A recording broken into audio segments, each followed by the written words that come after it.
आपः हयत् बृहति विश्वमायन् गर्भं दधाना जनयन्ति अग्निं ततो देवानां समवर्तत असूयेकः कस्मायिदेवाय हविषां विधेम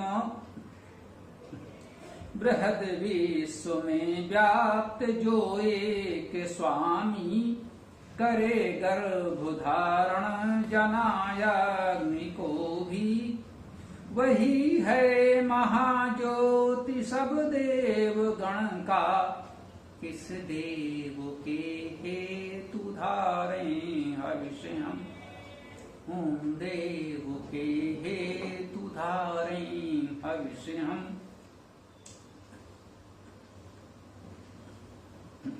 आइए इस मंत्र के अर्थ को समझने का प्रयास करते हैं। आपः, आपः शब्द का अर्थ व्याप्त, व्यापक, प्राप्त। देखिए आप शब्द है, बी उपसर्ग लगा तो व्यापने लगा, व्यापन हो गया, व्याप्त हो गया। प्रा उपसर्ग लगा तो प्रापणे, प्राप्त हो गया। तो जो व्यापक है, जब व्यापक है तो हमें प्राप्त भी है।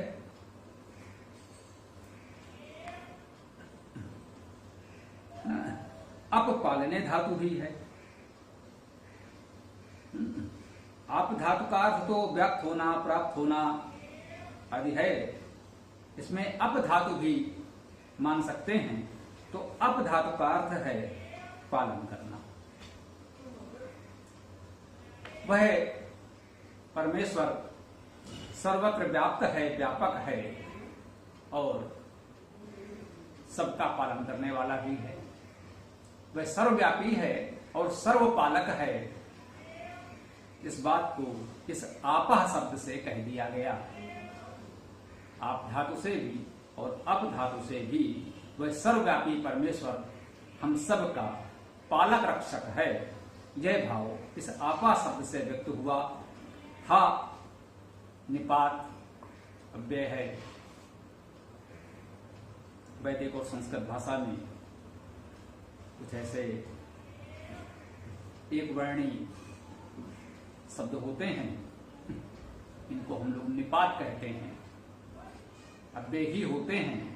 अव्ययों में छोटे छोटे एक वर्णी पदों को, शब्दों को निपात कहते हैं। सामान्यतः इनका कोई विशेष अर्थ न मानते हुए भी ये माना जाता है कि उस बात पर एक प्रकार से बल दिया जाता है। जैसे हम लोग हिंदी में भी लोक भाषा, आर्य भाषा में ही आदि का प्रयोग करते हैं। आपः हर, वह परमेश्वर जो आप है, व्याप्त है, व्यापक है, प्राप्त है और सबका पालन करना है, करने वाला है।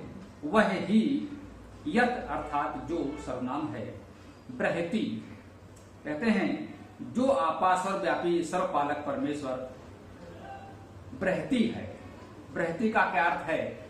बृह धातु का अर्थ है बढ़ना, वृद्धि करना और शब्द करना। बृह धातु के दो प्रमुख अर्थ हैं, वृद्धि और शब्द करना। वह परमेश्वर हम सबको वृद्धि देने वाला है, हम सबकी वृद्धि करने वाला है। वह अति सूक्ष्म सर्वव्यापी परमेश्वर दृश्यमान सृष्टि के रूप में अभिव्यक्त होता है। तो सामान्यतः हमें देखने में प्रतीत होता है कि अभिवृद्धि हो रही है, बढ़ रहा है। वह तो सदा सर्वदा एक रस सर्वव्यापक है, उसमें वृद्धि कहां से होगी? वह सृजन के रूप में अभिव्यक्त होता है, यही उसकी वृद्धि है। और इसको इस प्रकार से कहते हैं कि वह वृद्धि करने वाला है।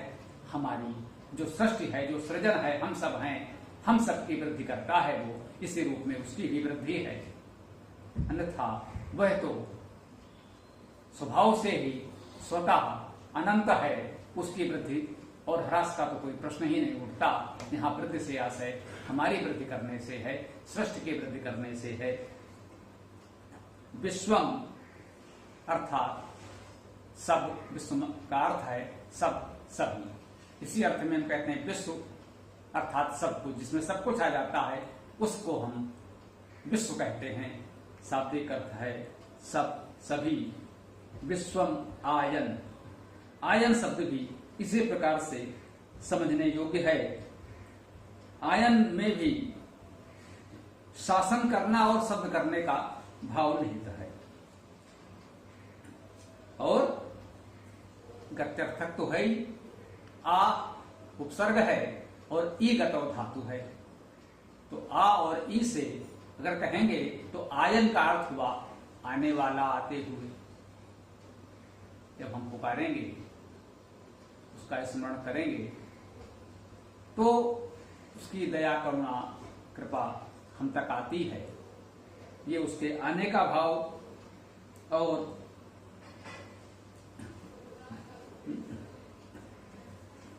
और आय धातु है, इसका अर्थ शब्द करना, शासन करना है। तो आयन का अर्थ है शब्द करना, शासन करना और हमारे पास आना। तो शब्द, जैसा कि हम देख रहे हैं, प्रकाश और ध्वनि ऊर्जा के मुख्य रूप माने जा रहे हैं। क्षणगर्भ सूक्त सृजन का सूक्त है, ऐसा हम चर्चा कर चुके हैं। तो सृष्टि सृजन का प्रारंभ उस पराचेतन सत्ता जब किंचित घनीभूत हो तो ऊर्जा का रूप लेती है, प्रकाश और ऊर्जा के रूप में अभिव्यक्ति होती है। और जो कुछ भी सृजन हो रहा है वो अनियंत्रित, अराजक न हो, तो सब का शासन व्यवस्था करना भी उसी का कार्य है, उसी का दायित्व है। तो शब्द ध्वनि के रूप में उत्पन्न हुआ, यह एक प्राकृतिक सत्य है। सृष्टि का विकास क्रम ऊर्जा से होगा, प्रकाश और ध्वनि उत्पन्न हो, तो इस रूप में यह सृष्टि के विकास की प्रक्रिया का एक प्राकृतिक सत्य बताया जा रहा है। भावना के अनुसार हम मानते हैं वेद उसी की वाणी है। वेद के रूप में उसने जो हमें शब्द स्वरूप दिया, शब्द राशि दी, मार्गदर्शन दिया, जिससे हमारा जीवन यापन सुचारू रूप से, समुचित रूप से चल सके, तो इस रूप में भी उसे शब्दकर्ता कहा जाता है। ऋषियों ने कहा है, परंतु प्राकृतिक रूप से तो वो सत्य है ही। ध्वनि और प्रकाश के रूप में, ऊर्जा के रूप में सृष्टि का सृजन। आपो हजत बृहति विश्वमायन, वह सर्वव्यापी और पालक रक्षक परमेश्वर, सबका वृद्धि करने वाला परमेश्वर, सबका शासन करने वाला है, सबको शब्द, उपदेश, मार्गदर्शन देने वाला है। ये भाव इस मंत्र के प्रथम चरण में व्यक्त किया गया। आगे बता रहे हैं, गर्भम दधाना, गर्भम गर्भ को दधाना धारण करता हुआ, धारण करने वाला है। वह गर्भ को धारण करने वाला है। संपूर्ण सृष्टि उसी के गर्भ में तो है। ये संपूर्ण सृष्टि उसके गर्भ में होती है। उसी गर्भ से इस संपूर्ण सृष्टि का सृजन विकास होता है। तो कह रहे हैं कि वो इस संपूर्ण सृष्टि को गर्भ में धारण करने वाला है। गर्भ शब्द ग्रह धातु से ही उत्पन्न माना जाता है। ग्रहण करना, उस समस्त सृष्टि को अपने में ग्रहण किए रहता है, गर्भ में धारण किए रहता है। दधाना, धा धातु धारण करना। तो इस संपूर्ण सृष्टि को अपने गर्भ में धारण किए रहता है, स्वयं अपने भीतर ग्रहण किए रहता है। जनयंती, उत्पन्न करने वाला, अग्नि, अग्नि को, वह अग्नि को उत्पन्न करने वाला है। इस प्रकार भी समझ सकते हैं कि जो अग्नि को उत्पन्न करने वाला है उसको भी वह परमेश्वर अपने गर्भ में धारण करता है। तो सब कुछ उसके गर्भ में धारण है। यहां भी स्पष्ट किया जा रहा है, पहले शब्द ध्वनि ऊर्जा का संकेत था, यहाँ इस अग्नि से हम चाहें तो ऊष्मा, प्रकाश, ऊर्जा का भी संकेत ग्रहण कर सकते हैं।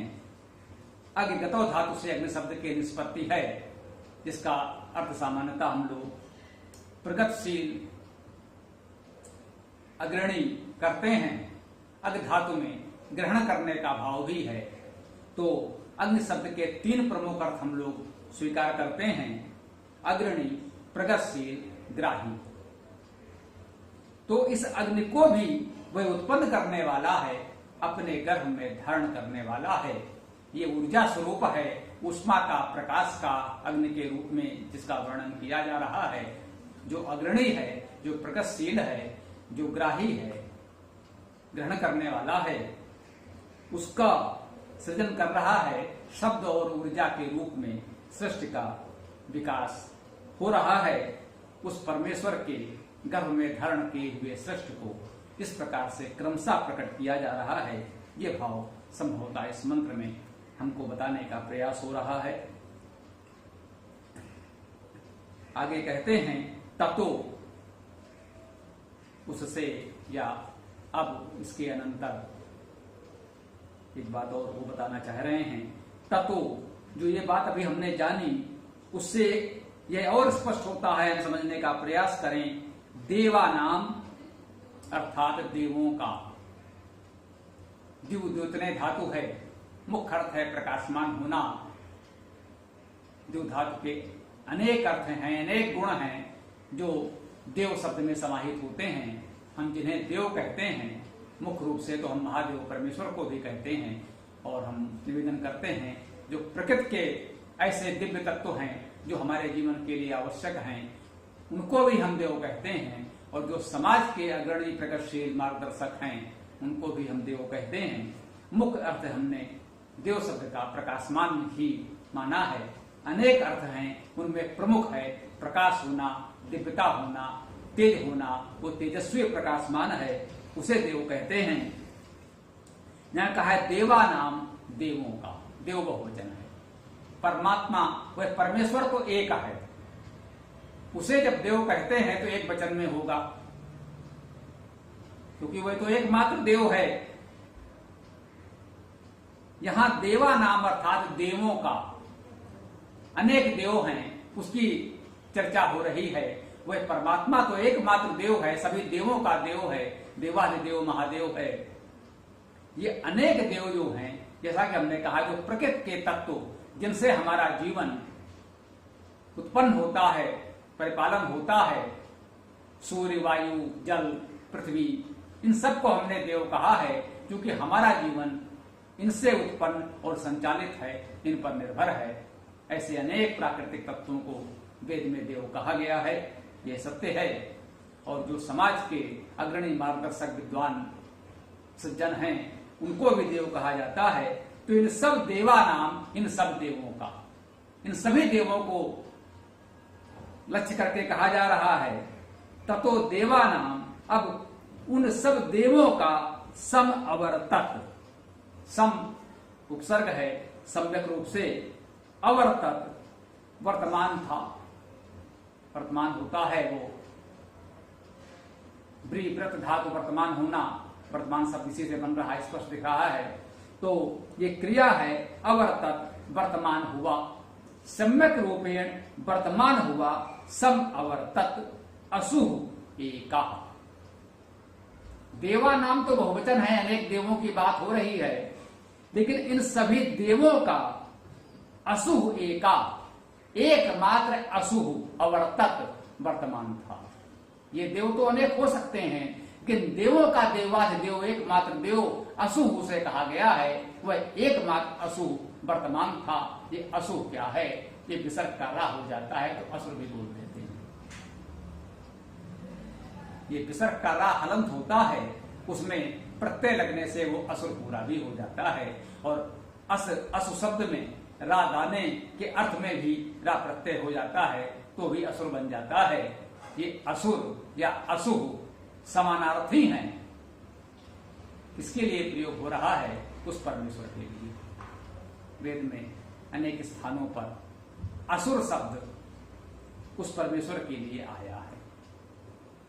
यहां असुर कहा जा रहा है, धातु अर्थ वही है, इसी अर्थ में असुर शब्द बनता है। अस धातु का अर्थ होना हम सब जानते हैं सहज भाव से, अस अर्थात होना। असुर का यह अर्थ भी ले सकते हैं जो सदा सर्वदा है, विद्यमान है, जो अनादि है, अनंत है, वह असु, वह भी असु है या असुर है। परंतु अस एक और धातु है जिसका अर्थ होता है प्रकाश करना, प्रक्षेपण करना आदि। अनेक अर्थी अस धातु और है। तो वहां पर प्रकाश रूप है, जहां पर भी उस प्रकाश रूप को महत्वपूर्ण माने। सृजन के क्रम में हमने शब्द की चर्चा की, अग्नि की चर्चा की, असु अर्थात प्रकाश की बात कर रहे हैं। असु एका, वह एकमात्र प्रकाश है, एकमात्र प्रकाशमान है देवा नाम सभी देवों का। देव हम उन्हीं को कहते हैं जो प्रकाशमान है। दिव्यते इति देवा, देव धातु द्योतने प्रकाशने अर्थ में प्रमुखता से प्रयोग होती है। तो देव का तो अर्थ ही प्रकाशमान है। वो कह रहा है देवा नाम अनेक देवों का, अनेक प्रकाशमानों का। इस सृष्टि में, सृजन में जितने भी जड़ चेतन, प्रकृति, जीव जंतु, हम आप मनुष्य हैं, जो भी प्रकाशमान है, जिनके अंदर भी किसी प्रकार का कोई विशेष प्रकाश है, वे सब देव हैं। इन सब देवों का असु एका, एकमात्र प्रकाश, इन देवों का देव, इन प्रकाशमानों का प्रकाश वो एकमात्र है। वह एक परमेश्वर इन सब देवों का, प्रकाशमानों का भी प्रकाश है। यह बात इस मंत्र में कही गई। अंत में कस्मै देवाय हविषा विधेम, यही कहा जा रहा है कि जिस परमेश्वर में ये सब गुण सामर्थ्य हैं, उसके अतिरिक्त कस्मै, किसके लिए, देवाय, देव के लिए। यहां देव एक वचन में है, ये परमेश्वर के लिए है। असु एक वचन में है, असु एका, और एका शब्द कहते ही बता दिया गया, उस एक परमेश्वर की बात हो रही है। यहाँ कस्मै देवाय में भी देव एक वचन में है, यहाँ उस एक देव परमेश्वर की बात हो रही है। देवा नाम में हमने बहुवचन में अनेक देवों की बात की, देवाय एक वचन है, यहाँ उस एक परमेश्वर, एकमात्र देव की बात हो रही है। तो कह रहे हैं जिस परमेश्वर में ये सब गुण सामर्थ्य हैं, उसके अतिरिक्त कस्मै देवाय, किस देव के लिए हविषा विधेम, हविष धारण करें, हम दान करें, आदान प्रदान का विधान करें। जो कुछ भी हम अपने कर्म करते हैं उस परमेश्वर को समर्पित करके करें, क्योंकि समस्त गुण कर्म स्वभाव उसी में घटित होते हैं, उसी में निहित हैं, उसी से संपूर्ण सृष्टि में प्रसारित होते हैं, व्याप्त होते हैं, हमको प्राप्त होते हैं। तो उस एकमात्र परमेश्वर की ही उपासना करनी चाहिए, अन्य कोई उपास नहीं है। यही सत्य है, यही वेद का संदेश है। उपासना करो तो उस एकमात्र परमेश्वर की करो, अन्य अनेक लोगों की उपासना करने की कोई आवश्यकता नहीं है। इसके साथ ही आज के इस मंत्र की व्याख्या हम यहाँ विराम देते हैं।